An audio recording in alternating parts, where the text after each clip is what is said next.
session. Roll call.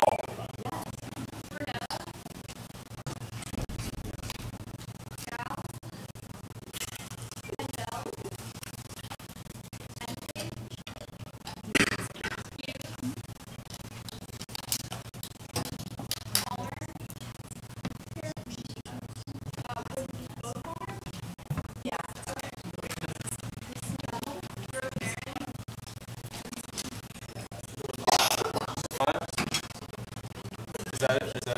We got everyone? Yeah. What's the number? Just curious. Alright, you'll let me know later. Alright, do I see a motion to approve last week's minutes? Seconded? All in favor? Alright, approved. We'll move into executive reports. Derek? Hi everyone. Senators, if you're coming in late, just take a seat, grab your clicker, and then take a seat, please. Yeah. Not a lot to say. We've got a couple of governance boards elections coming up. Just make sure that you're paying attention and picking people based on. Don't make this a quick thing. If you have questions to ask, if there's a discussion that needs to be had, have that, because these are the positions that carry a lot of weight at the school. I'm on both of these boards, and these are the boards that are going over things like the student hosting policies and make changes to local engagements and why we got the detail. So these positions are important, and just make sure to pay attention to what you're doing. We will also be saying again sort of ideas for the upcoming presidential elections, presidential elections. So that's all I've got until later. Thank you. All right, thanks, Derek. Cool. Hi everyone, we allocated just under $19,000 this week. And a few events include Colgate Discord, if you want to have recordings, print CDs, and have a concert at Chapel this spring. Easter dinner, we're very excited. Newman reduced their cost per person for their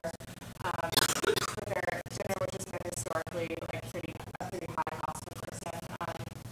So that costs as well. And mini lunches. A trip to New York City for Colgate Buddhist community. They celebrate the Rosar holiday. Last year behind the heat this spring. And then today's side.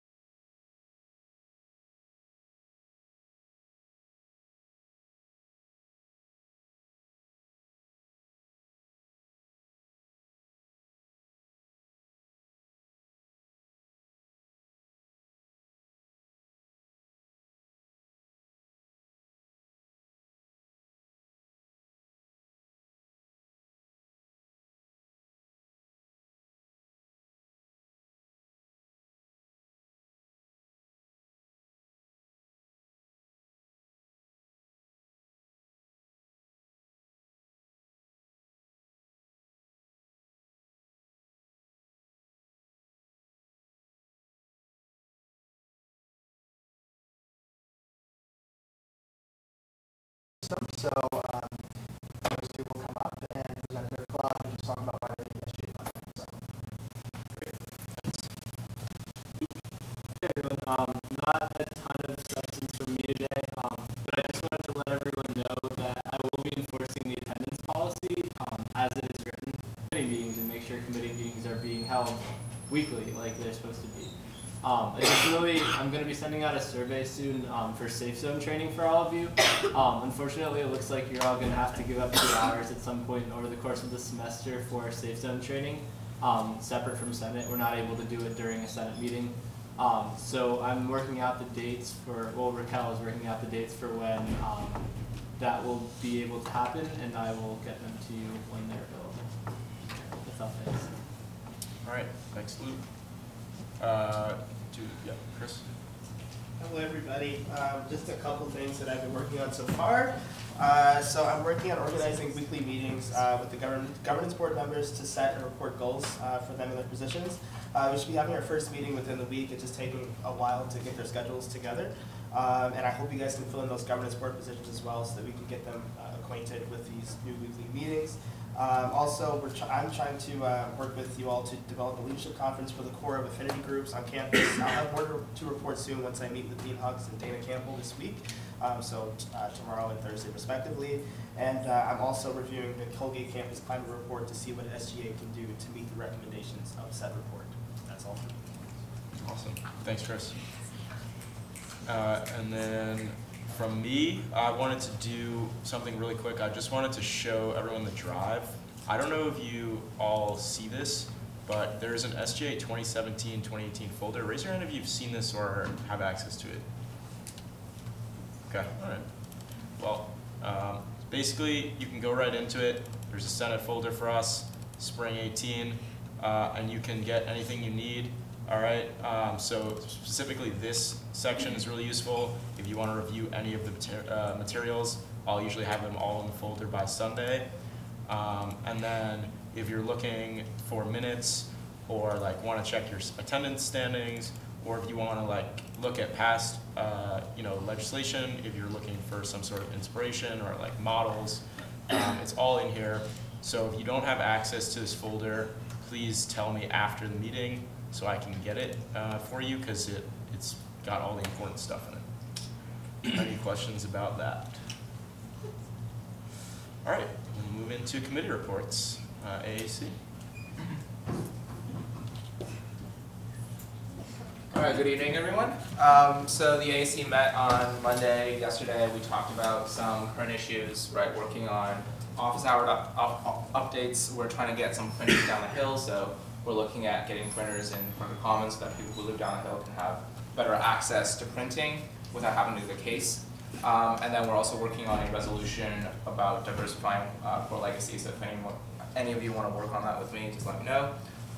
We have some new ideas for projects, such as making old syllabi available, discussing like what kind of credit hours should be assigned to daily language credits, daily language classes, and then extending SU availability to underclassmen students as well. So is there any questions? Yes? Yeah, what do you mean when you say diversify legacies? So there's been an ongoing movement for the past couple of years because core legacies has been something that's focused exclusively, or rather like has a disproportionate focus on like one specific geographical area of the world, and we believe that since the school is moving towards a more diverse student population, we should update the course to reflect other legacies, other traditions as well. That's kind of the gist of that, yes. Didn't we have a meeting with the person from the core department who told us like we couldn't do any of that until like a review period or something every decade? The review period is actually next year, so we think it's good to like get started on this right now. Yeah. Any other questions? What was that last thing you said? We're talking about, we had some discussion in the committee about extending SU availability to like freshmen and sophomores, first years and second years. What is that? SU is pass-fail, like taking classes pass-fail, yeah. That's going to be something to bring up at AAB, because like that's not something that we can take care of in SAC, but I'll definitely do that with whoever's elected on AAB today, so looking forward to that as well. Awesome. All right, thank you. Yeah, thanks, Gavin. Appreciate it.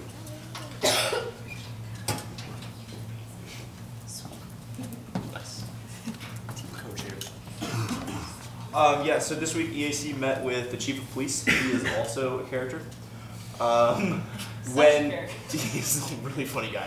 Hey, we're on live TV. Yeah, I know. So the first thing we brought up in our meeting was I mentioned our committee's idea about how basically like if you're walking down Broad Street and you see an empty beer can like in someone's lawn, you can't pick it up, throw it away. I brought that up and he's like, you're right, that's not good. So literally in the meeting, he sent a discretionary memo to his officers saying that if students are walking around with empty crushed beer cans, that's fine, like they can go throw them away. So I guess we have that now, in a sense. We also asked him if there's anything he'd like us to communicate to you guys, and what were his exact words? It's like, don't be damn stupid or something. The exact words. Like the exact words. Yep. So do that. He also said, we asked him about how he felt like this year was compared to past years, or how like the semester's going to past semesters, and he said it's about normal. So I guess we're doing pretty good as far as interactions with Hamilton police. So yeah, if anything comes up, we'll definitely meet with him again. He's a great guy. Yep. Thank you, EAC. GAC? Alright, what's up everyone? So, at our last meeting for the GAC, we looked at and discussed like our policy initiatives for the upcoming semester.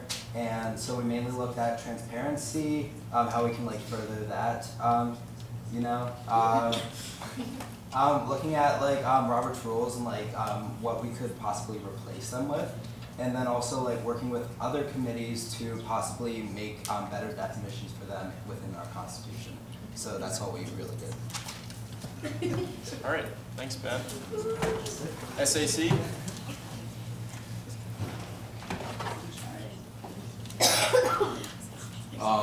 So the SAC, we have a lot of new business that we're looking to accomplish in the upcoming weeks. First, this is for next week. We want to do a public resolution from the SGA, just publicly supporting or publicly going against Betsy DeVos's reinterpretation of Title IX. It's definitely has large implications for our school and very scary implications for our school. I mean, we just want the schools to know that the SGA is on the side of sexual survivors. So look for that next week. Again, we're contacting B&G to go over getting heat lamps, especially on the downtown cruiser stuff, and fixing that 113 broad sign. Cruisers that don't run during finals, we want to take a look at that. Gabby in our group mentioned that SAPA's, which is the Sexual Assault Prevention and Support organization that's been started on a lot of the Greek life organizations and the athletic teams, we're looking for a liaison from the student government, and so we're going to be moving forward with that, and hopefully getting applications to see who's interested in that position. We're looking to get more charging ports at the Coop, Frank, Keck, Cooley, and Olin, and then we also want to check back into the space for international students and water fountains and cut. So there's a lot on our plate. We're busy people, so if anybody would like to help us with any of these projects, we'd be more than happy. Wait, can I ask a question? Yeah, what's up? For that position, the SAPA's position, we could put it straight in bylaws, creates kind of like the transparency. Right. Right. So if we establish the position and we vote on it next meeting, we could go ahead and do that. So that'd be something I might suggest to the committee. Can you explain what Betsy DeVos did to? I think she wants to reorganize the way in which the Department of Justice looks at Title IX cases to protect sexual survivors. Just for some clarity, she basically said that like she wants to review Title IX because she thinks a lot of people have gotten in trouble for alleged sexual misconduct and like the ramifications of that are hurting those people accused, which is obviously like Title IX does a lot for women's athletics, women's rights, I mean also men's athletics as well. So essentially like it just provides a lot of rights and education to women, and the ramifications of technically revising Title IX could include taking away some protections that. Right, and like also, like more realistically, more to this campus, it could mean like no more funding for Haven or like the same nurses. You know, like that's very real things that can happen. So yeah, we're looking there. I think there's like 30-something schools around the country that have publicly came out to say that they will continue with Obama era Title IX stuff. And I would like Colgate to be one of those schools. So yeah. Was there an idea for what like the duties of the SGA SOPAS liaison would be? Like, we're gonna have to talk to the Spear, and you can talk to Gabby for more information. But there's people that are spearheading that right now, and they're kind of looking for help from the SGA. But there's more to come. So, any questions? That's great. That's awesome. Yep. Thanks. Yep. SOC, anything else? No? Okay. And then CLC? Hi, I'm Mark Verweel. I'm the first year class president. I'll be taking over this semester from Madison since she unfortunately has a class during this time period. So CLC events coming up. We just finished up our Valentine's Day, Valentine's giveaway. We gave over a little over 100 Valentines. Those should be coming in student mailboxes shortly, so please pick them up within this week. They are food, so the mail room doesn't want them in there for too long. And then also, senior ball tickets are currently being sold in the Coop and the new library cafe. So if you're a senior, remember to buy them. If not, get excited for the senior ball whenever you are a senior. And that's all we got going on right now. Thank you. Any questions for Mark? Yep. Okay, last year there was like a matchmaking thing that they did. I don't know if it like came around like Valentine's Day or Halloween. Like I missed out and like I won in this time. So like is that gonna come back? Another group is actually currently the doing Colgate that. Activities Board is doing it right now. I think it's already. Wait, we have, did you want to? I'll allow it. The 2019 class council is also doing that. We posted in the Facebook group, and so that should be coming in the next couple weeks. Okay. Thank you so much. Yes. All right. Thanks, Mark. Appreciate it. All right, we're going to move right into new business now. Start with the Italian Club.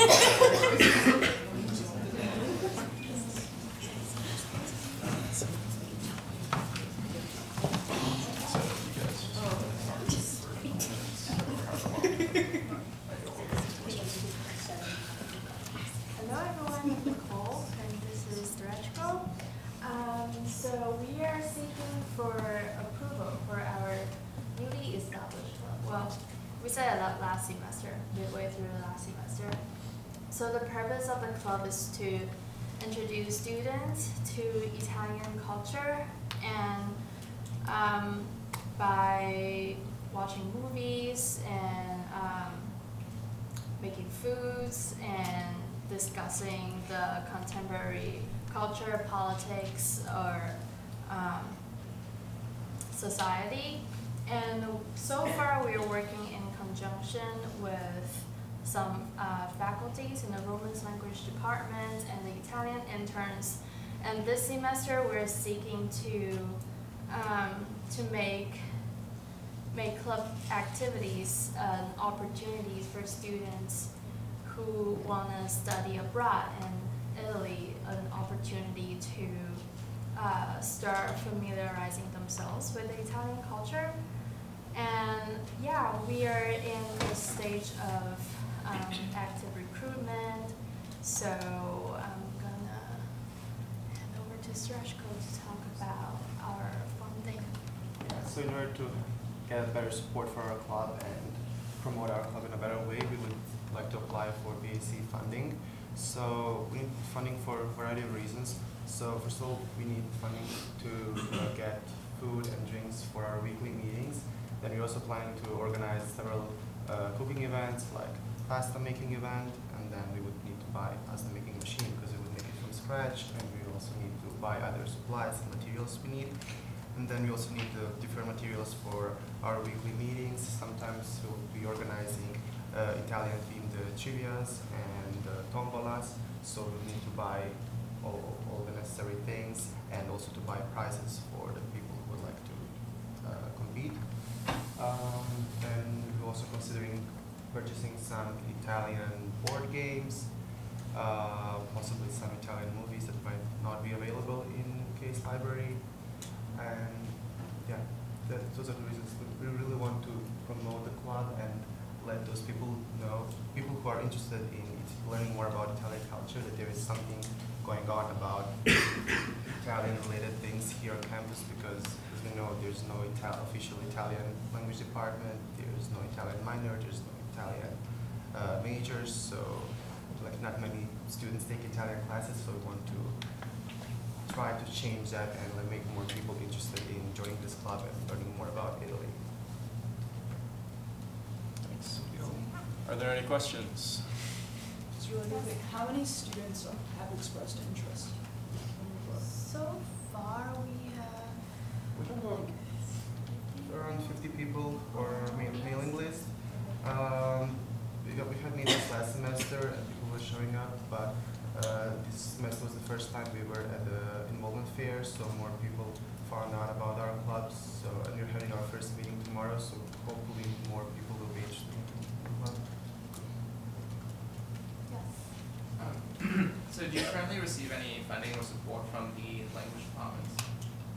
we were able to get very limited funding from the Romance Language Department last semester, but they kind of said that they're not able to provide significant funding anymore, so we would really have to rely on BSc funding. And last semester, when we need money for, say, food, we usually have to purchase it in advance. So like club members, for example, stretch code and I, even the Italian interns, we have to cover it beforehand and then hoping the language department can reimburse us in time. And this semester we're planning a lot of activities beforehand, and we will need the equipment and just materials in place so that the BAC funding will be really helpful. And the reimbursement procedure takes really a lot of time. We're still waiting to get reimbursed for certain expenses we had at the beginning of last semester. Yes. What events were you able to plan last semester? We had a movie night, and before Christmas we had a little Italian style Christmas party. What did we play? With the Italian tombola. And we had prizes, which worked, but was limited. So we are hoping to do things in a larger scale. We also had a cooking event. One of the Italian professors helped us, and it was in collaboration with Hancock Commons. So we're hoping potentially join some other organizations and organize some events. Can I ask you a question about sustainability of the club? What grade are you two, and do you have other officers that are maybe younger? I don't know what grade you two are in. I'm a sophomore. I'm currently president and secretary of the club. I'm a senior, so we will be seeking to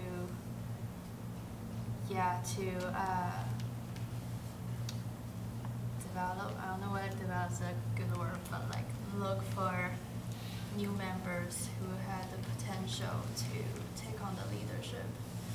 We also have a treasurer who's a junior and she's currently abroad. And yeah, as there will be Italian interns every year, and they're really working closely with the clubs. They're like our major support, and we have a lot of people in our member list for like across the whole 4 years. So I think the club will be pretty able to sustain itself. And we also think that as there's a chance that there might be Italian minor interns sometime soon, I think that more people will be taking Italian classes, more people will be interested in Italian, and therefore more people could potentially lead the club in the future. Thank you.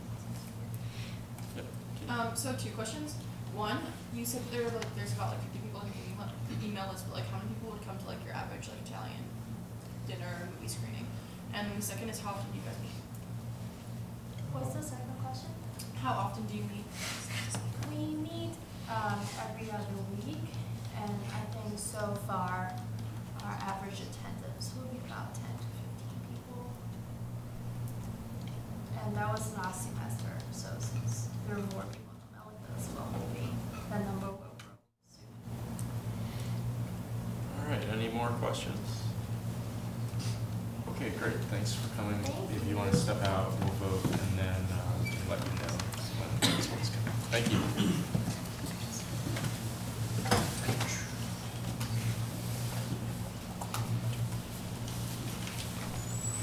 Cool. So in the future, I'll be scanning everybody these forms. I just didn't have time today. So basically on here is the new way that student organizations receive recognition. So there's a petition for recognition, which just includes their mission statement and kind of things that they will need financing for. Additionally, they have the constitution and then like a petition of like 50 people who are interested.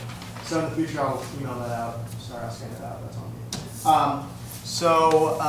Yeah, so their club definitely, there's always been kind of, they really tried hard last semester to get recognition, and they did through CLSI, and they seem to have a good amount of people interested in their clubs, kind of with all kind of each grade. And additionally, their need for funding was evident. So I guess me, as a So the entire new system is kind of confusing for especially this first recognition, but CLSI felt like they just demonstrated the need to come in front of SGA and get recognition. So. Okay, are there any questions for David or any other SOC members? Great. All right, thanks, David. All right, do I see any motions? Yep. Motion to vote. Is that seconded? Okay, do I see any other motions? All right, all in favor of a motion to vote? Okay, we'll now enter voting procedure. Is it all systems? Yeah, the polls up. Great, so A for approving them to become a SGA recognized group, and B for no, and C for abstain. And if you don't have your clicker or if you're proxying for someone, please grab it. And they all should be looking this side. Also, Nicole, do we have a roll call number? There's 29 present and 4 proxies. Okay, so that should be 33, right? Yeah. Right now. Oh, right, that's me. I don't know if this thing actually works. There we go. It worked? Oh, nice. Okay. All right, so feel free to share the results. All right, we've got 32-4 and 1 abstention. Okay, they're approved. Would someone be able to run out? Yeah, great. Thanks, David. All right, let's go ahead and move on to governance board elections. And there's also one senator election. So we'll start with the AAB. If all candidates could come down now, that would be great. Wait, Eli. Sorry, there's 2 positions available? There are. I was not aware of this. Hallie made a slight mistake, but it was corrected. Does that change your decision? Because I thought there were like 2 student representatives and the chair of the AAC. Hallie confirmed via the bylaws today that it is 2 available spots. Okay. Does that impact anything? No, how are you on? There are 4 candidates. Uni, do you want to come down to are you running for the AAB? Well, actually, I changed it to SAB. I have your statement for SAB too. Are you running for both or just one? I actually trying to SAB, but I don't know what to do right now. I have you for both. You're able to run for both. Do you, sorry, this can be, do you only want to run for SAB? Do you want to? You can do both. Oh my god. So yeah, just let's go for the AAB first. All right, great. Yes, Derek. Hallie confirmed today that there are 2 spots. There are 2 spots, but one person is not going to God. Hallie told us today that there are 2 open spots. Do we want to do one quick double check on that before we elect 2? Yeah. Well, because because I'm on this committee. You're on the committee, yes. So you can speak on I know that it's been the student representatives has been either the president of the SGA or the vice president. That's one position. 2 student representatives elected by the Senate and the chair of the AAC. So I'm taking the chair position. Obviously, Derek or Marie goes as the president or vice president. And then I think of the 2, so I was one of the student representatives last semester, but now I'm taking the chair position since Abby's gone, which means that the other representative, Laura, I believe is still a student representative because that position for the whole year, which technically, under my estimation, only leaves 1 position available this semester. All right, what we're going to do So I can answer the question. So actually, president is not counted as one of these 4 members. President Jerry is counted as outside of this 4 members. So he has 1/2 of the vote. And outside of President Jerry, you as the chair of the committee of the academic, the board, you have the 1 seat. And Laura has another seat. And therefore, we have 2 open seats available. I have never seen that. This is what it says. This is what it says in the bylaws. What we're going to do here tonight is we're going to go ahead and we're going to hold a vote. We're going to see, like, the way we're going to do the vote, it'll make sense later, but there will be the 2 highest vote getters, okay? I know this is unfortunate. We're going to assume that there's 2 spots. In the unfortunate situation that there's only 1, we're going to just give the spot to the highest vote getter. Okay? That's how What? No, I'll explain how we're going to do the vote so it makes sense later. Let's just get into statements now. It doesn't matter who starts. Try to keep it under 2 minutes. I'm going to put a timer on it. So whoever wants to go first, be my guest. All right, I'll go first. All right, go ahead. You're on the clock. Oh, I am. Oh, well, it's Sorry. fun. All right, tell me whenever you start. All right, I'm so sorry. Well, I gotta say, it's fun to be down here. It's interesting. So, so my name is Matt Waller. For those of you who don't know me, I am a first-year senator here, and I am running for one or two, or one of the 2, maybe, I don't know, 1 or 2 of the open positions on the Academic Affairs Board. So, I was on the Academic Affairs Committee last semester, and I'm primarily running for the Academic Affairs Board in order to continue the work that I was doing on the Academic Affairs Committee. I want to make sure that the board does what we were doing last year on the AAC.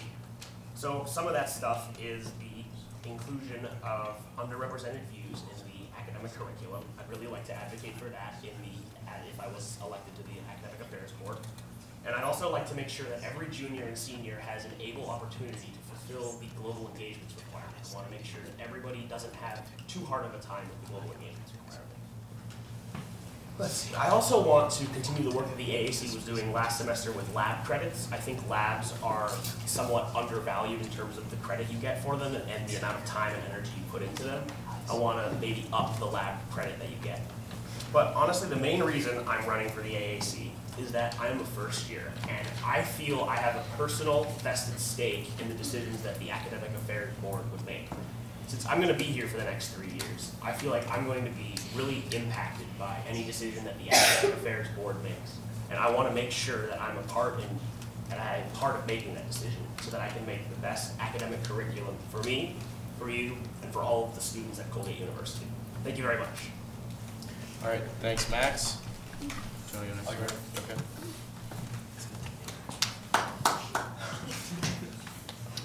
I'm going to try to consolidate this statement.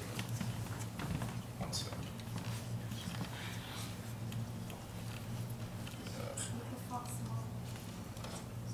You can just delete my statement if you want. All right, yeah, I'm just going to delete a couple.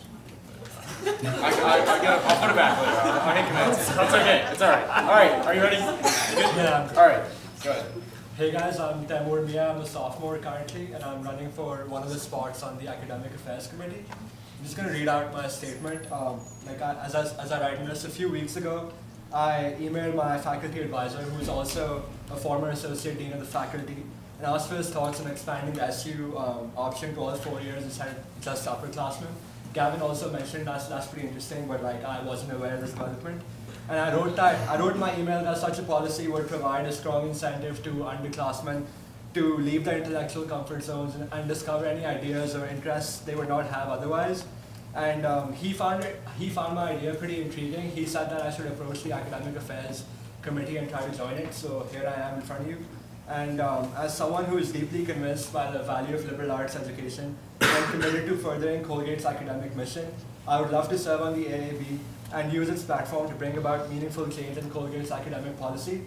And as a thoughtful and opinionated student who has diverse interests and whose involvement has exposed them to the spectrum of social groups at Colgate, I believe I'd be a strong fit at the AAB and would relish the chance to serve on it. In addition to the SU or pass-fail idea, another intriguing idea of mine is to see Colgate introduce an academic class on positive psychology, which is basically like a science of subjective well-being. It has been done in the past by Harvard and Yale with great success. And for me, it reflects my opinion that college education, in addition to having intellectual or conventional academic subjects, should also concern itself directly with developing non-intellectual virtues in their students, such as resilience and optimism. And if given the chance to serve, you'll find that I have many innovative ideas like these, and I'll serve out my role with utmost candor and commitment. Thank you.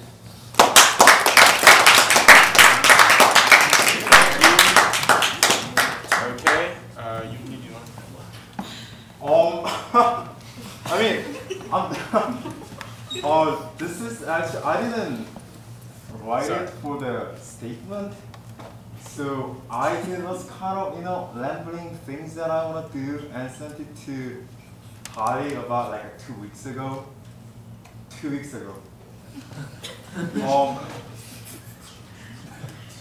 Yeah, but what I want to say is that so Colgate is having a tremendous transformation working on it. I need another statement, but the President Casey. So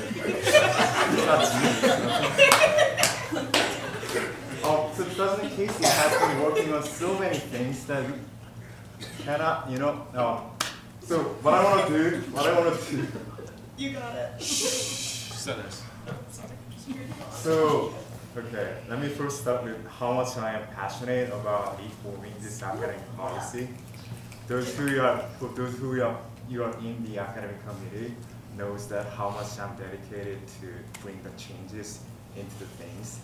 For example, this SGA option, the spreading out core curriculum to the 4 years, and changing the requirements for the repeated courses for the applicants for the law school and medical school. And besides that, we're going to work on the pre-survey and survey to figure out some kind of improvements for our requisites and prerequisites for majors. So that is basically all about it. Finally, I want to make some fundamental changes to our academic curriculum and academic policy. And that is possible because our committee members has been working very hard to polish what we've been having so far.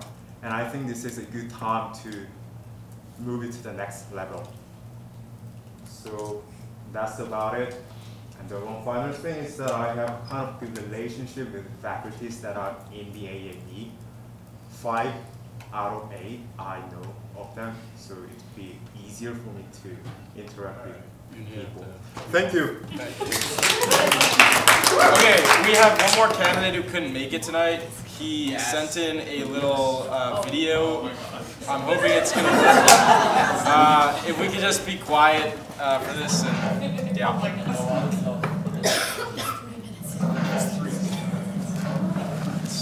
That's what I was said, so we're just going to roll with it. Oh, hi there. Hello, Senators. For those of you who are new to Senate this semester, or don't know me, my name is Mark Vittori. And if you were on Senate last semester and you don't know me, clearly you never came. The Affairs Board is arguably the slowest moving body on campus. But the students that serve on that board, I believe, have the power of change. I want to serve on the Academic Affairs Board for several reasons. First, there's been a push over the last 2 years from a group of students led by WeCam to diversify the core legacies texts. The group, concerned with the concentration on Western texts in the core, has held brown bags to hear from students, created a report on each of these ideas, and provided alternative methods on how to diversify the text of the core. With help from Woohee Kim and Senator Gavin Gab, I want to bring this discussion to the Academic Affairs Board. Second, as a certified teacher in the state of New York for grades 1 through 6, I think about teaching methods, pedagogy, and models often.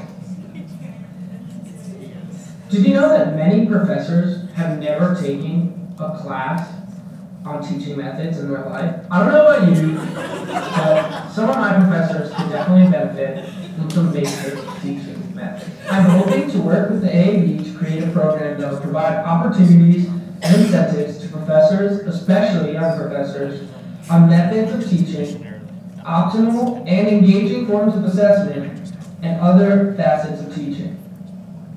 When I was a sophomore, I served on the Academic Affairs Board.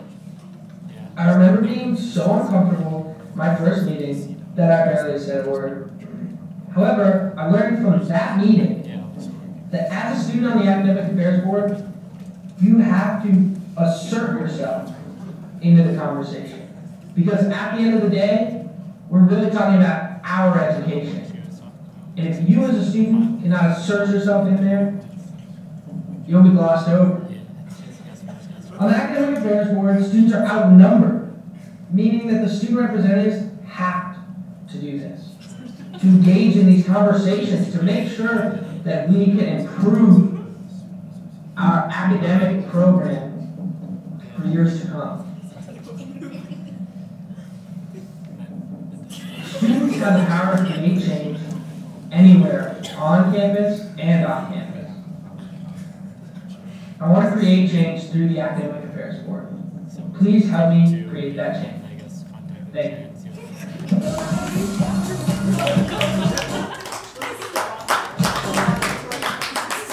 All right, can we get the candidates back up here for any questions? So I just want to clarify, Luke and I and Derek, we are going under the assumption that there are 2 spots open, but there is a possibility that there's only 1. So we will announce the 2 top vote getters, but there's a chance that that second vote getter may not have a seat on the board. So we're just being transparent about that. So are there any questions for the candidates? Senator Atkins. Yes. Okay, Max, you mentioned, and I'm not really sure if I know Mark also did, but diversifying the legacies curriculum, and I just wonder like how you see that happening, because that is such a big conversation that's been going on campus, and like as Gavin mentioned, we're in like the review process right now. So I was just wondering like how you see that going forward.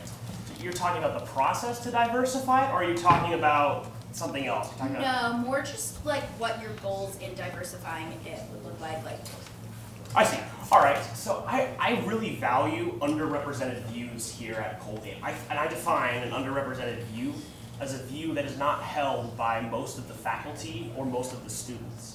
Now, that's not a perfect definition, because obviously I don't think most of the faculty or most of the students hold racist views. So that wouldn't apply to an underrepresented view I'd want to put into or. But I do think that an underrepresented view, somewhat good definition, is one that's not really held by a lot of students here and a lot of faculty.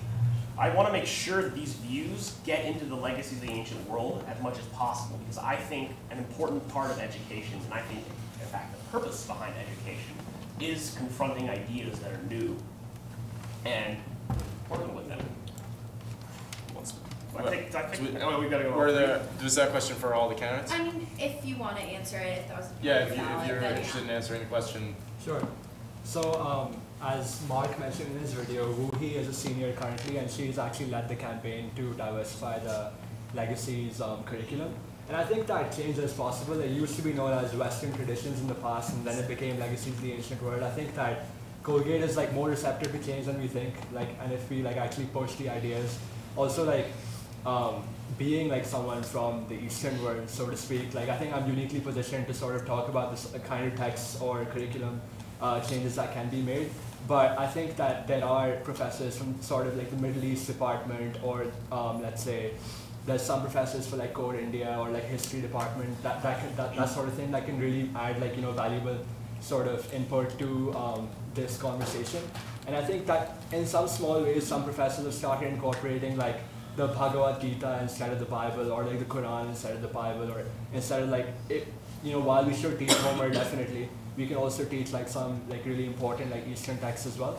And I think it's not that difficult, and if change has been made in the past, I think change can be made in the future as well.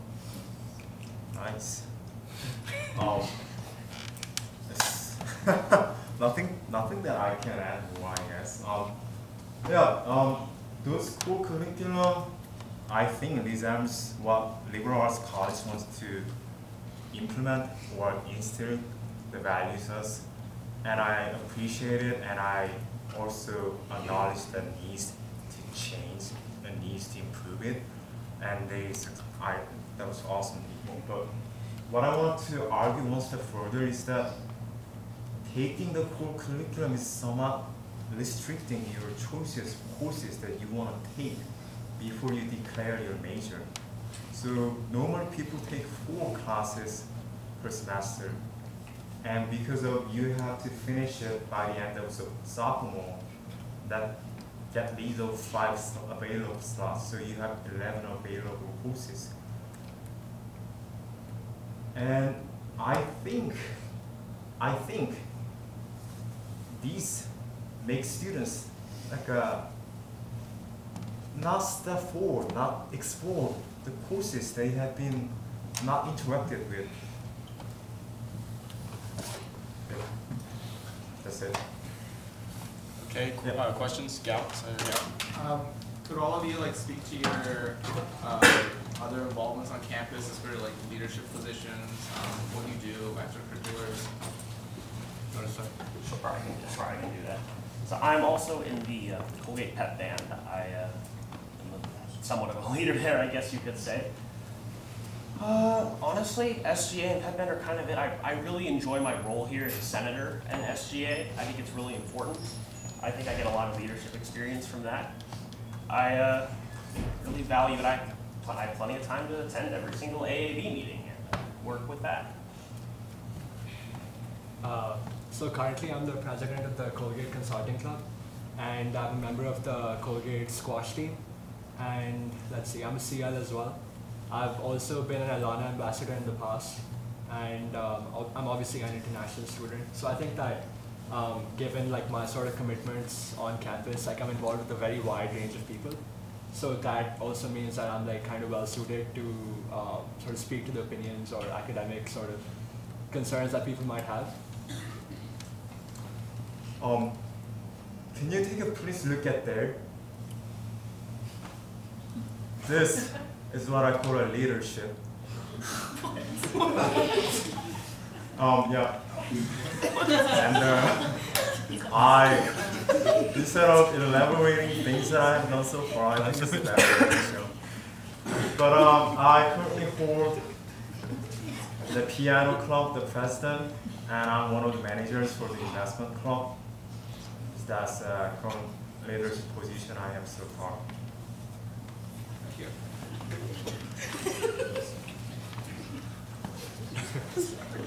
I'm sorry.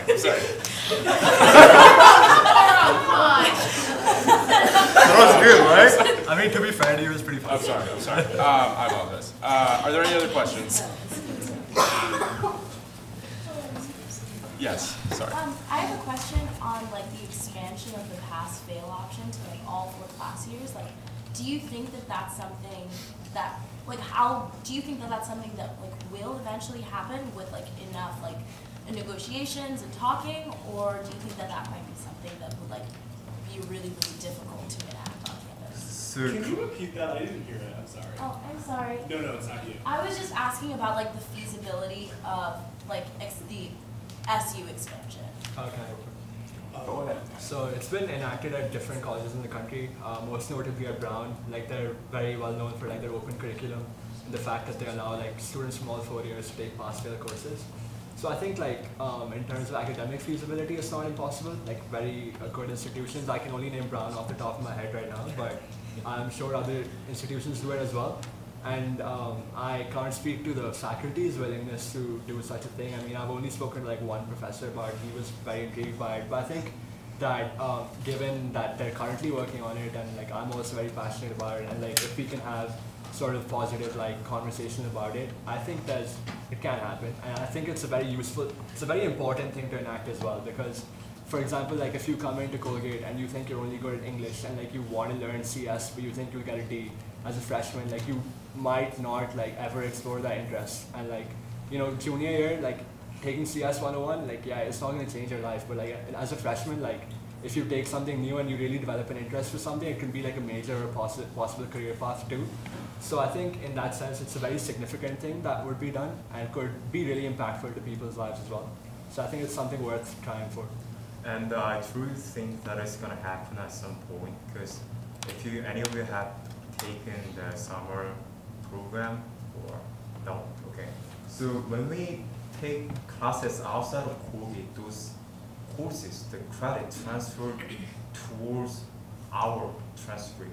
And when they transfer, they just show whether or not the course was failed or passed. So I think we can do the same thing for the SU grading option for the freshmen and sophomores. So these are great answers, I just love to expand a tiny little bit.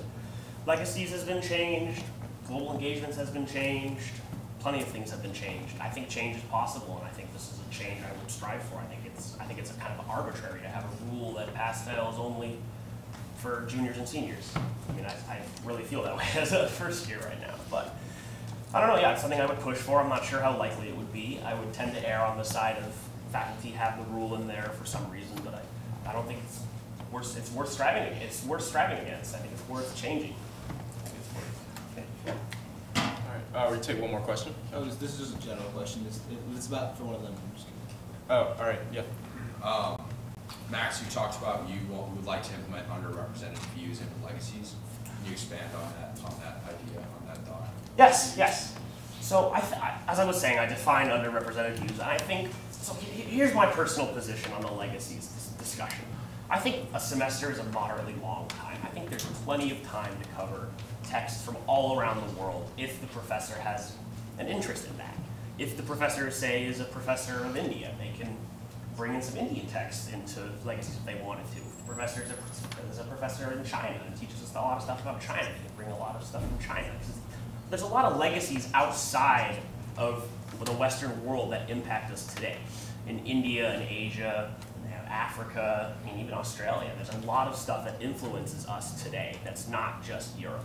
So I think in a semester there's plenty of time to cover a worldwide legacies.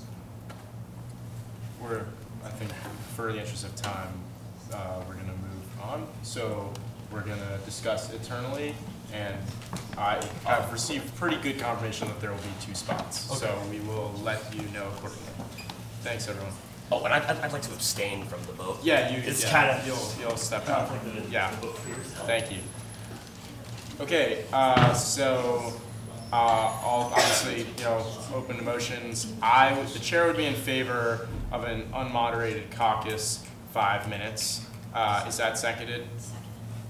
Yeah, it's seconded. Are there any other motions? Yeah. 30-minute unmoderated. Is that seconded? Okay, unfortunately that's it. Is that another motion? Point of inquiry, is the thing off? Can we turn that off? Yeah, Kyle. Yeah, he's got it. All right, are there any other motions? Thanks.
down to the next one.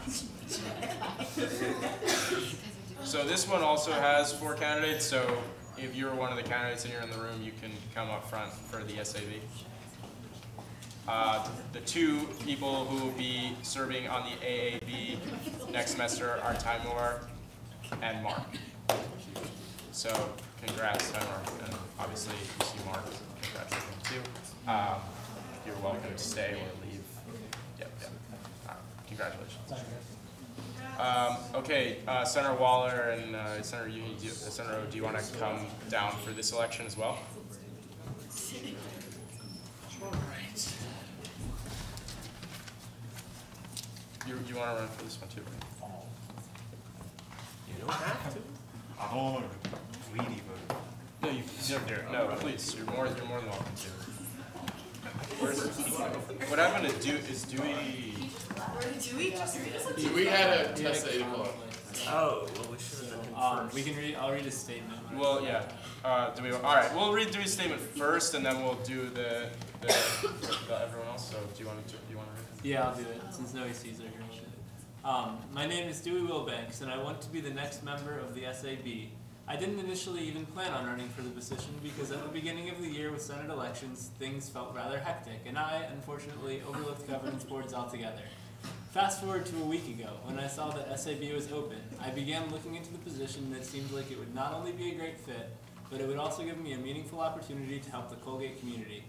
When we discussed the social hosting policy last semester, it was an interesting topic for me to learn about from other more experienced senators, because it was one everyone seemed to care about, no matter which side they were on. I think that being on SAB would provide a similar situation where topics are discussed, as they affect all of us here with passion and knowledge of the policy that they deserve. So please consider me for one of the spots SAB. Okay, so same thing as last, 2 minutes for the candidates, however long you want to use, and whoever wants to go first. Go you. Me? All right. Me again. So, hello. In case you forgot, my name is Max Waller again. I don't know. So I'll keep my remarks kind of short because I don't want to take up all your time. But I am also running for the Student Affairs Board, the SAB, as Dewey said. So I really want to make sure that Colgate remains a safe, fun, and inclusive place to be at. And that's why I want to be on this board. I want to make sure that I can make Colgate inclusive to everybody. So, I want to really push for much more fun in extracurricular life, but I also want to make sure we're also safe in extracurricular life. I want to make sure we connect our clubs with other universities, because I think connections are really important, and I think we can take and learn from other institutions and apply what we've learned from there here. I also want to make sure that every one of our students is aware of all of the great opportunities that we have here at Colgate University. I want to really focus on this because you can't have fun if you don't know what's going on. And I don't want anyone to miss out on anything that's really that they would find interesting. So yes, I also want to make sure, and I would like to serve as a voice for underrepresented communities in, if I was elected to the Student Affairs Board. Thank you very much. I'm happy to take any questions, and I'm open to any ideas any of you might have. All right, thanks, Senator Waller. Whoever wants to go next. My name is Amarachi Honeychuku. I'm a first-year senator running for the SAB. I had the pleasure of serving on the Student Affairs Committee last semester with a group of really dedicated senators, including Doug Whalen, who was a former member of this governance board. This all kind of allowed me to get a glimpse into the responsibilities that are related to the SAB and kind of the things that can be done to make it a more positive and inclusive community for all students. We worked a lot on things like getting printers and things like that, which didn't always, we weren't always able to do as much as we wanted to, because I felt like a lot of the people that we dealt with in terms of people who ran comments and stuff were not always receptive. So I think being on the governance board would kind of allow us to allow me to have more of a voice in kind of getting things done, especially with the support of the other governance members. I think I'd be able to provide a voice for underrepresented groups at Colgate whose narratives are often ignored or feel as if they're excluded from the mainstream Colgate society. I'm always open to suggestions or ways that we can make this community great for everyone and not have anyone feel as if they're not getting the same experience that every other student is. So, thank you. Yep.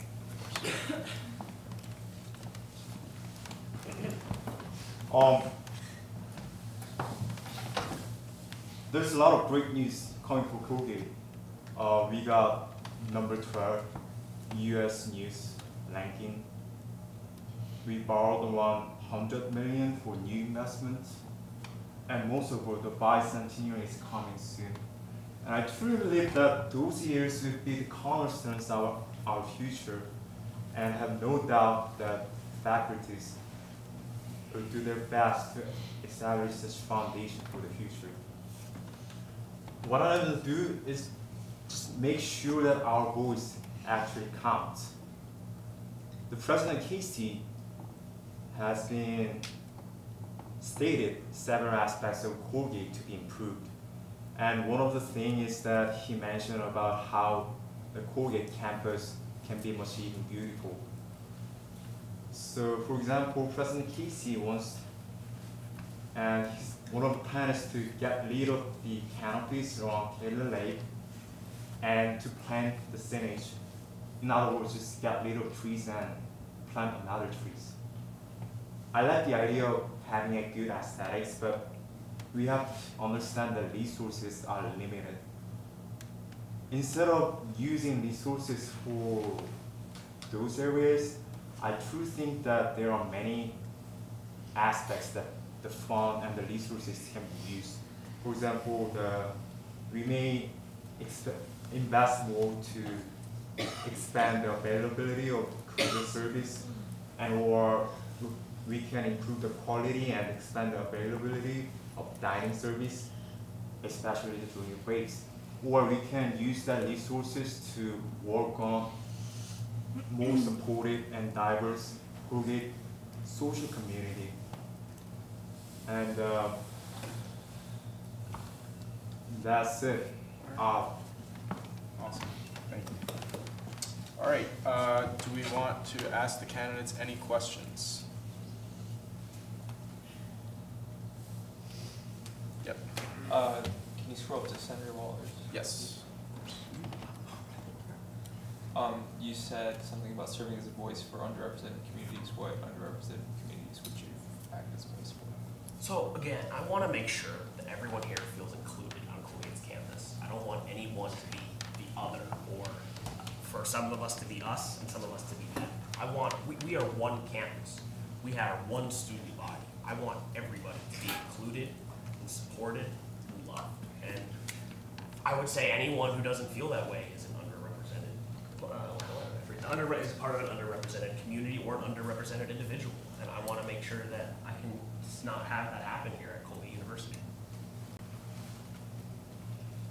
Following up with that question, how are you planning to approach those people, and how will you identify them? So I would try and really have them try and approach me, but I'm not above approaching other people. I'm more than happy to approach any group I feel is underrepresented or marginalized. I would try and seek them out too. I would really, if I was conferred on the committee, I would look through and I would try and make sure that we are including absolutely everybody. So that's what I answered. So I'm also going to be serving on the SAB this year, and I've served on it before. A question I have to anybody looking to join is, on a scale of 1 to 10, how comfortable would you be telling Brian Casey that you're wrong, or Dean McLaughlin you're wrong, or another elected member of the faculty? It's an important question because they're going to have opinions that you may not necessarily agree with, and I think it's an important skill. So, would you feel comfortable in that situation? I feel like I'm at like an 8.5. I think that like regardless of like I guess like their position, it's really important that the student's voice comes first, and I think I want to be able to represent the students. So if I think that something that he's saying is not going to like help further like a positive experience for the students, then it's kind of like that's my job, it's my duty to kind of tell him that he's wrong. I am mathematical guy, which means that my suggestion, my statements should be based on the data. And the President Brian Casey is not there. He's not dead yet. I mean, President Brian Casey is a human being and he can make minor mistakes, and I'm more than willing to suggest that if something is going wrong based on my thinking, my data, then I will say it. That's how I have been leading so far. 10. For me, it's a 10. I will be elected to serve you. I'm not elected to serve him. I value your interests, and I take into consideration the interests of the administration. But I represent my I would represent my constituency. I personally have met Brian Casey multiple times. He's a nice guy. I don't think he would shoot me if I said you're wrong here. In the interest of time, maybe one more question if there is one. Yeah, Senator Greenberg. What do you think are the most important issues right now facing Colgate on campus, just in like what the general student population might think? Well, we had the talk concerning the problem of rape on Colgate campus, and we also just apparently learned about the Betsy DeVos problem that we're having. So I would consider that really among the top of the problems that we're facing on Colgate campus. I'd also talk about the problems surrounding IMSC, even Legacy of the Ancient World. The debate surrounding it is also another problem. But I don't think this committee would really talk about that. But the main thing I would say is the pinnacle of the problems facing Colgate is sexual assault on the campus of Colgate, and I would really like to prevent that from happening. I want to make sure that there are 0 sexual assaults. That's my goal. As I told you before, I'm a mathematical guy and a simple guy too. There are many people who has, I'd say I'm above average, but I'm not outstanding in kind of this social thing like he or she. But what I can offer you as a member of the SAB is to look for the fundamental things, the things that we took granted for, and things that we cannot just forget. My job is to remind you of all you guys of this fundamental things, the basic stuffs, the small things that can make students' life better. So that's it. I think sexual assault is definitely one of the most important issues facing the Colgate community right now. With increasing awareness and kind of making sure that there are things in place that will help prevent them, along with kind of the social hosting, which we touched on last semester, kind of making sure that everyone is able to find something, a place that they feel comfortable on campus, not just like people involved in Greek life, but everyone who is at Colgate, make sure that everyone has kind of like an equal experience. All right, thank you all. We're gonna have you step out again, and we will let you know. Thank you.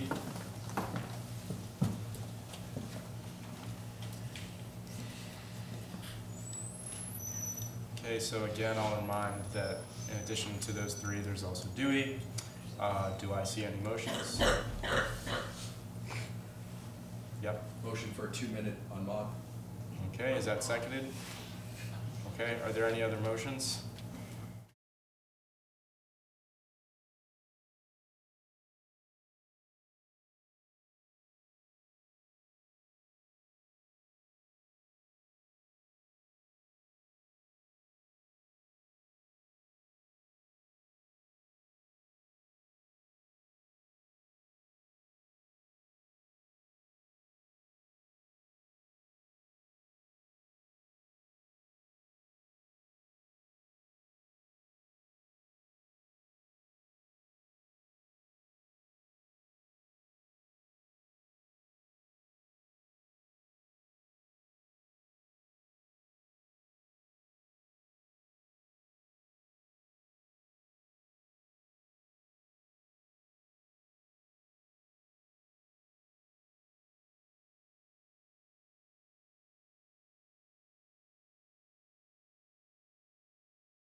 you can give, I'll put 2 minutes on, but however long you feel.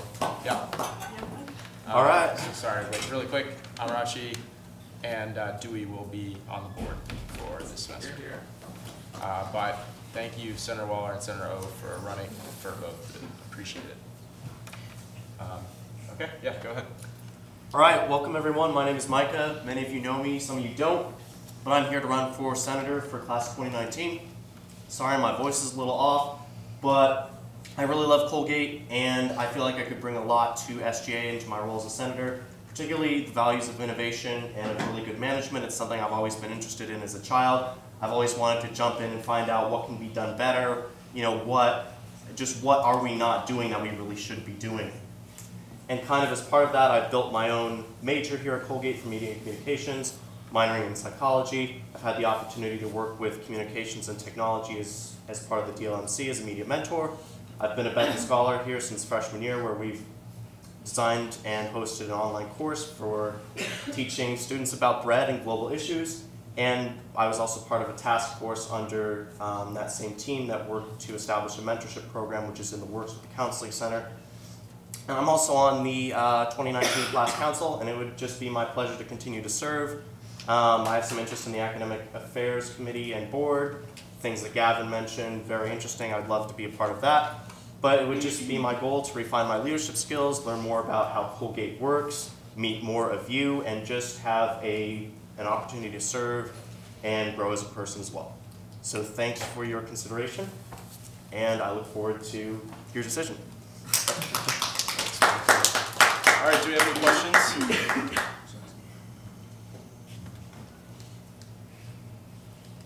Do you have one big goal that you want to work on? I do, and it's a bit of a long-term project. It's something that's probably not going to occur under my term here at Colgate, but how many of you have heard of the book One World Schoolhouse by Sal Khan? In it, he talks a lot about how subjects are broken up into different issues and how it would really be a lot better to kind of address subjects in an integrative way, the way they actually occur in real life, instead of just like math separate from governments. So I'd like to at some point find a way to integrate more subjects in a single class rather than have them be so artificially divided. Any other questions? All right, thanks. If you want to step out, we'll vote quickly. It shouldn't be too long. Okay, do I see any motions? Motion to vote? Is that seconded?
Got to see a real treat tonight with this meeting, let me tell you.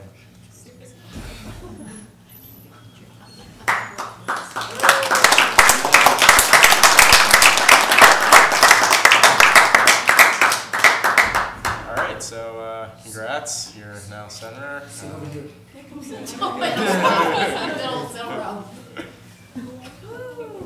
Micah, can you just stay after so we can talk about committee and, yeah.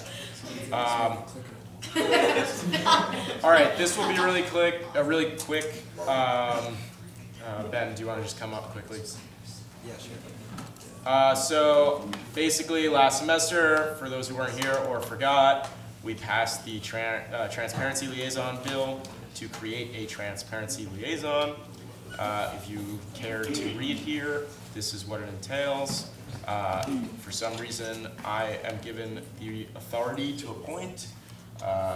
Ben was the only person who expressed interest, and I think he's done a phenomenal job to date. So we can just make this quick, hopefully, and vote on him, but if there's any questions for Ben, now would be the time, or me. All right, thanks. Do you have a question, or is that a motion? No, it's nothing. Can I make the motion? A motion, yeah. A motion to vote? Yeah, is that second? Wait, you can sit, Ben. What is the question, Gavin? For Ben. Oh, yeah, sure, go ahead. That's the question. Sorry, I'm sorry. Go ahead.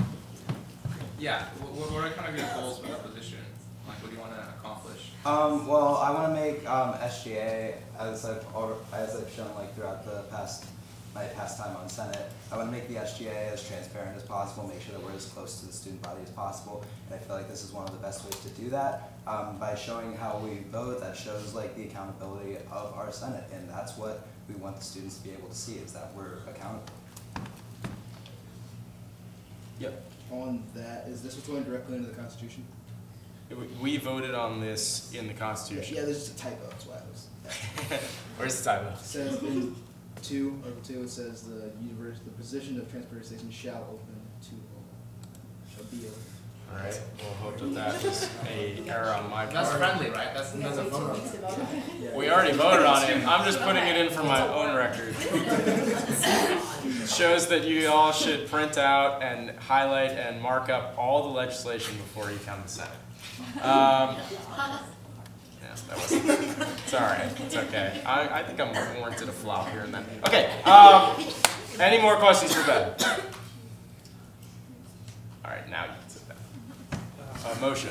Is that a motion or a question? Motion. Motion to vote. Is that seconded? Are there any other motions? Gavin, you have another motion? No. No. Okay. All in favor of Senator Seljo as a motion to vote? All right. Should I open up the voting? You know what? Is he watching his own vote?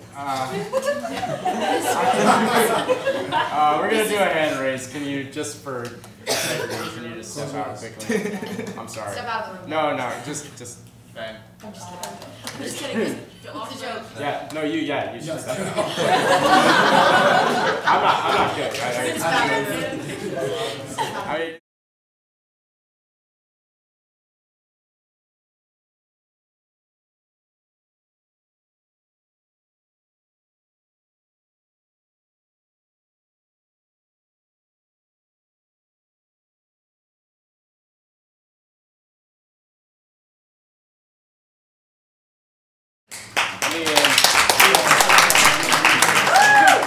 think maybe Luke and I will just turn a blind eye and just edit that in the Constitution instead of passing a whole new constitutional change. But if anyone wants to challenge me on that, be my guest. Okay, I didn't really anticipate this going this long. I was hoping we could have like a nice, lengthy, or decent conversation. I thought it'd be a good idea to get the ball rolling, just kind of have like a 10-minute unmoderated thing about any ideas that people wanted to talk about. It doesn't have to be 10 minutes, but I know that Derek wanted to talk about one specific thing. Do you have a question, or do you want to? Yeah, so already I can see there's a lot of things people want to talk about, which is great. I don't really think we're in a time crunch, so I think I'll let Derek open. We need a motion.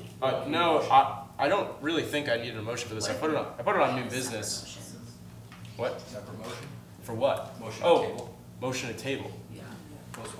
Yeah, I'll entertain it. Is that seconded?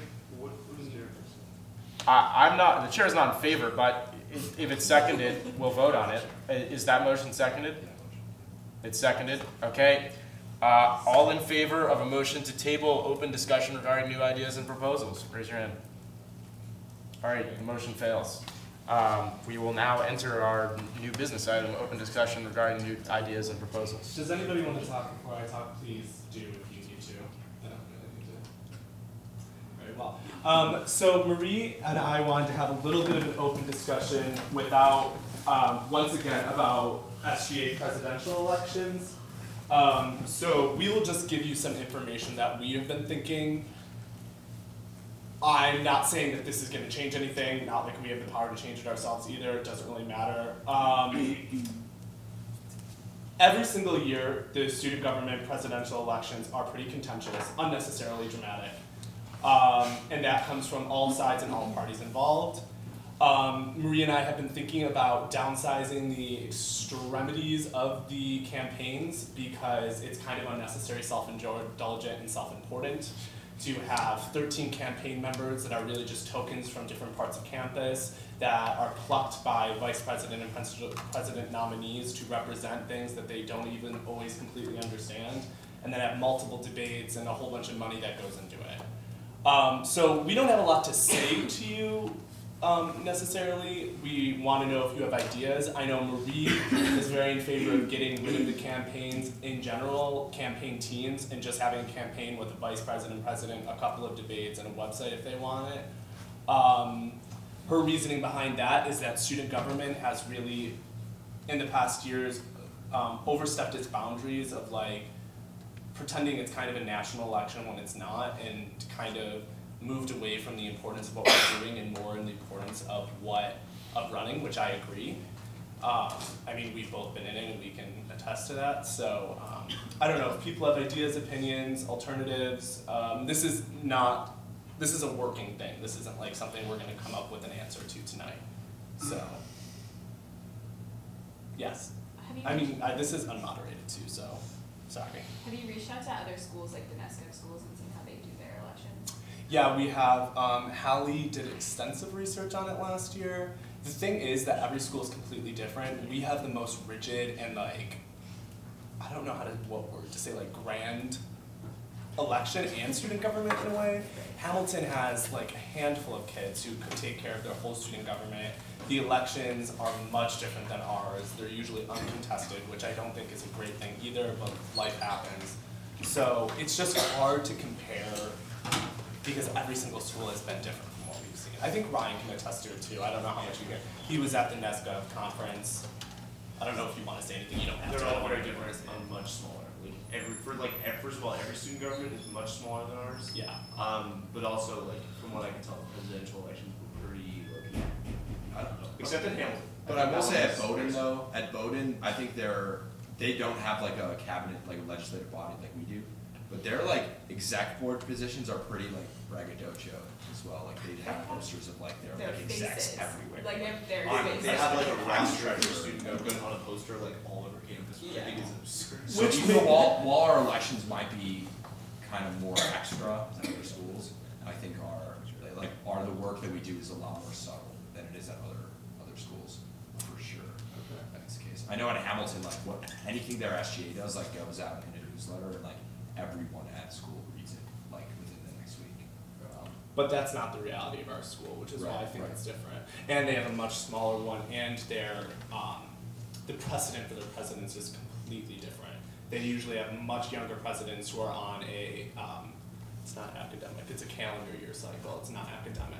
Which last time Marie and I came in front of you and talked about that, people seem not super in favor of. If there is a change of mind on that, we can revisit it. There are pluses.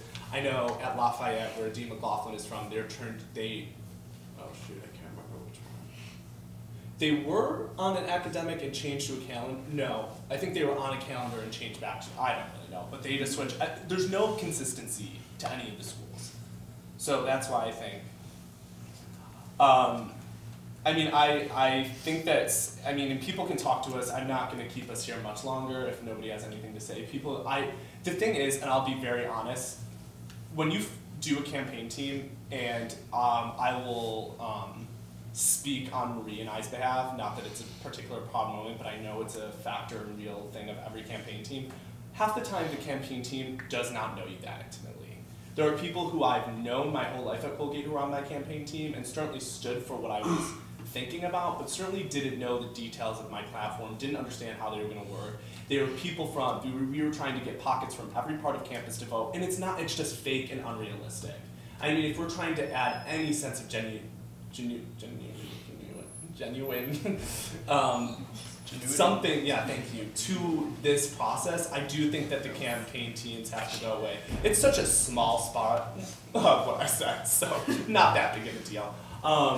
I do think that it is fake. I don't really know what it accomplishes other than like the grandeur and self-indulgence of running for president.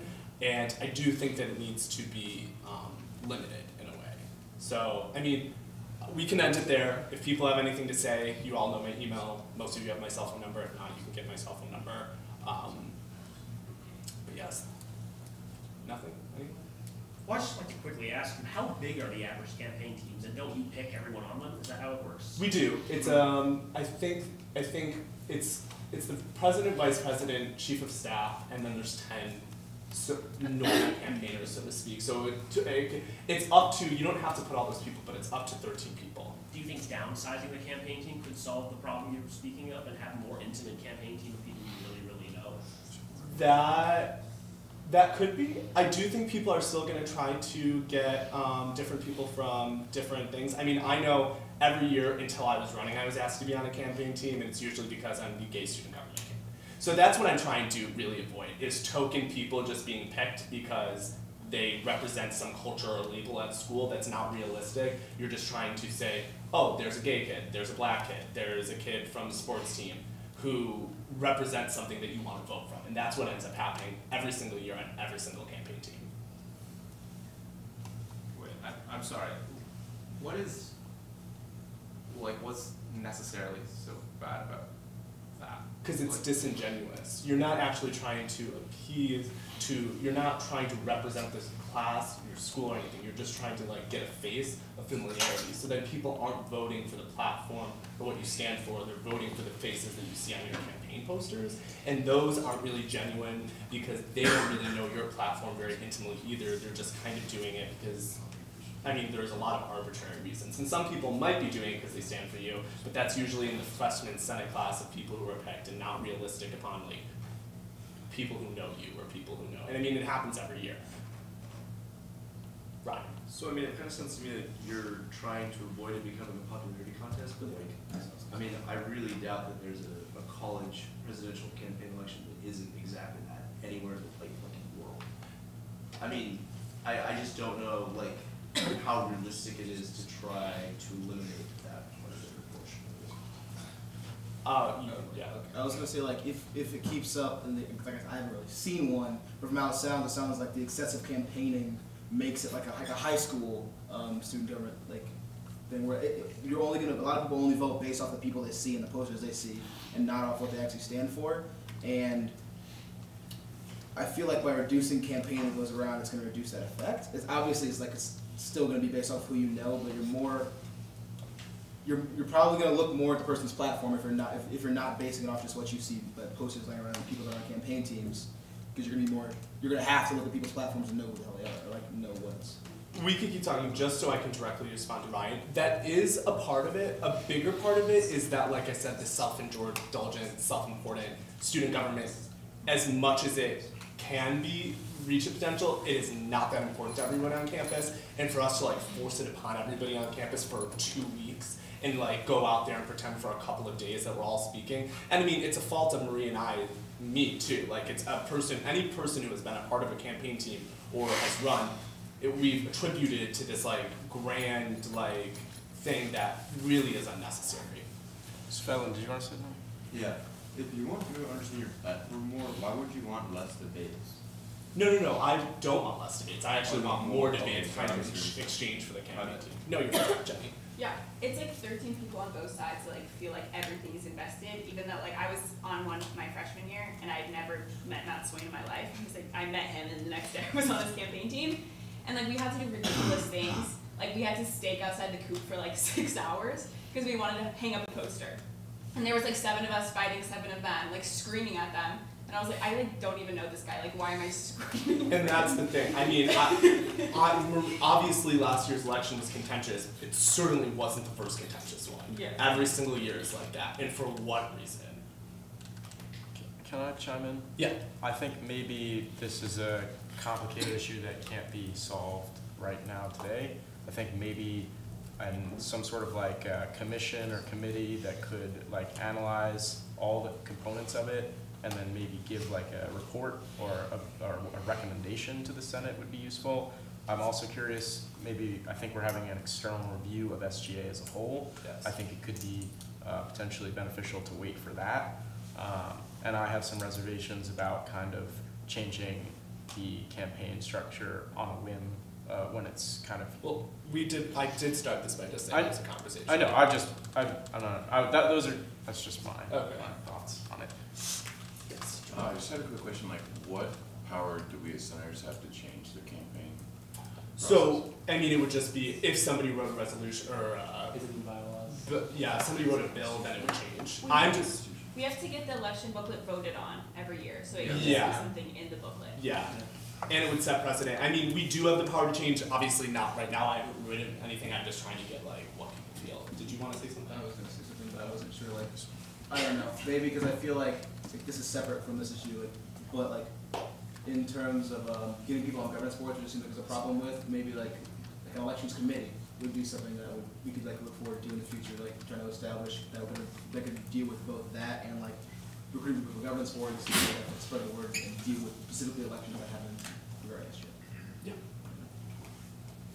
I am going to be meeting about, I don't know how much many of you remember sit-in OT election commissioners from last year.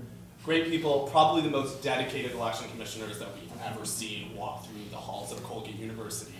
So I know Hallie and I are meeting with them just to get their take on it because it's pretty standard for like Hallie's the new EC. Usually they talk to the past EC anyway. Now we're just gonna see what they think should be different or if they think anything should be different. I don't know.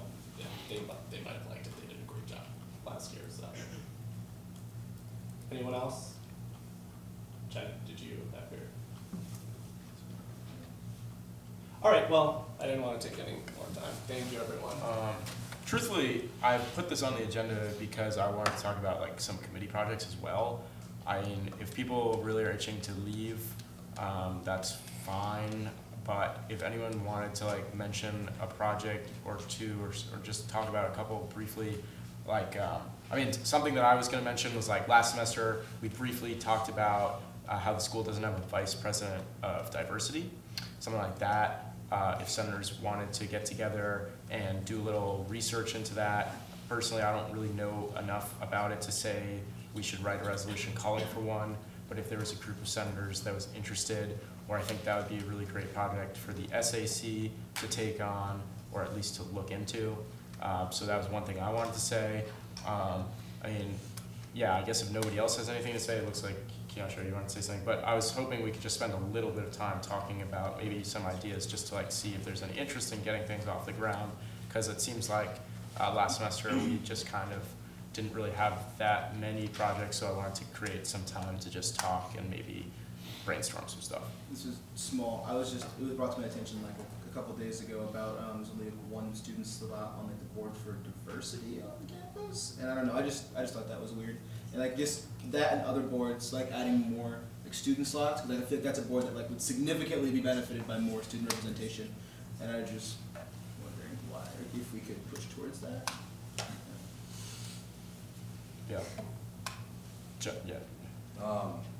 As I alluded to earlier, I need some help on the resolution for Title IX, heat lamps on the cruiser stops, female hygiene products, which we have the machines now, but we're not.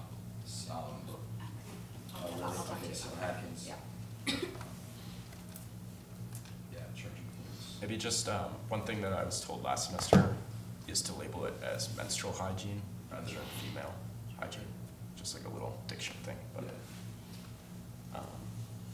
yeah, Senator Zimmer. If anybody knows how to get some recycling bins for Broad Street or has an idea of how to do that most effectively, that's Or someone. like get in contact with the Broad Street liaisons, they haven't emailed me back. Wait, so is that? Jake Bainham, did you Yeah, email him? yeah, and Ethan Black. I would just like, checked. Like purchasing them or just where should If you're so inclined, you could try showing up to cabinet 1 p.m. at the sponsor room.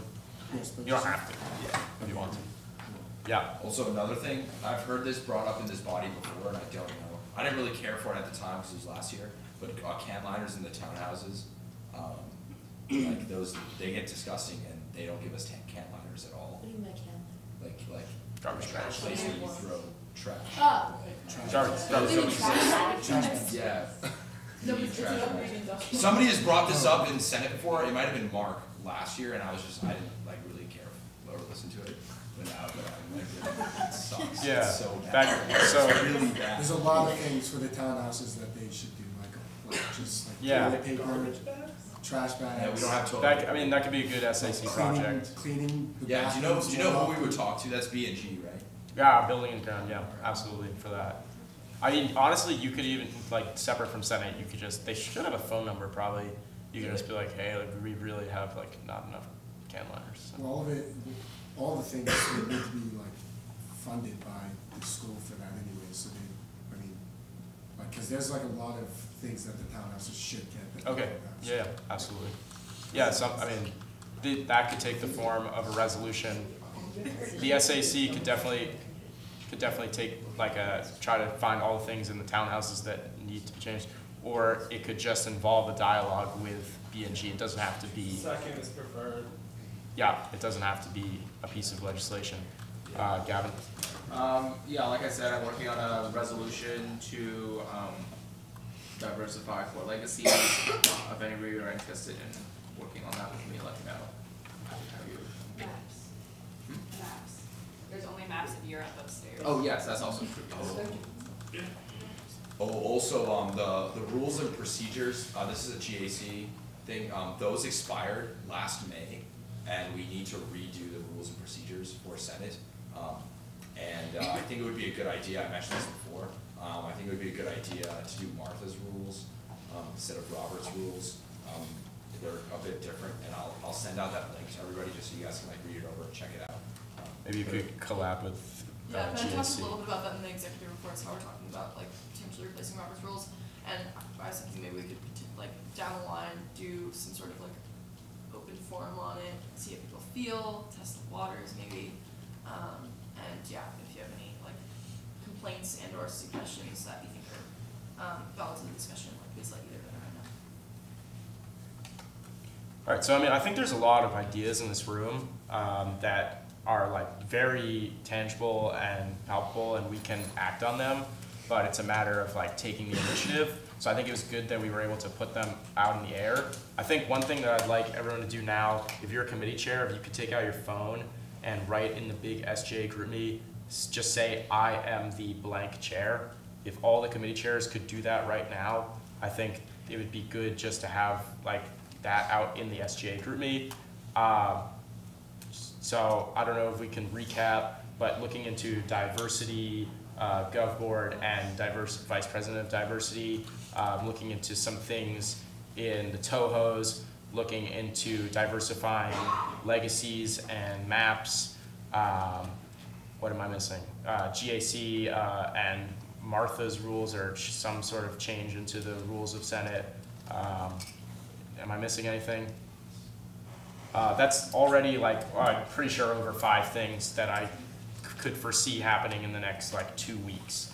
So I don't know, maybe this wasn't useful, but I think hopefully if we can just keep these ideas flowing and then act on them, I think that would be really useful and we could get a lot done this semester. So, all right, with that, I will conclude that. And I won't really say anything else for good of the order other than that if the committee chairs could just come down for a sec, and if Micah, you could come down for a sec after as well. That's it from me. Oh, and then this is just the SGA website thing. I won't pull it up now, but just if you all have a second, I urge you to go onto the SGA website. There's an academic resources tab that's very useful, and if you just spread the word to your friends about it, all the work that was put into it it'll be validated by making sure that people know that it exists. Derek, did you want to say something? Are there any other announcements? If not, the chair would be in favor of a motion to adjourn. Seconded. All in favor. Thank you very much for the long meeting. I think we got a lot done.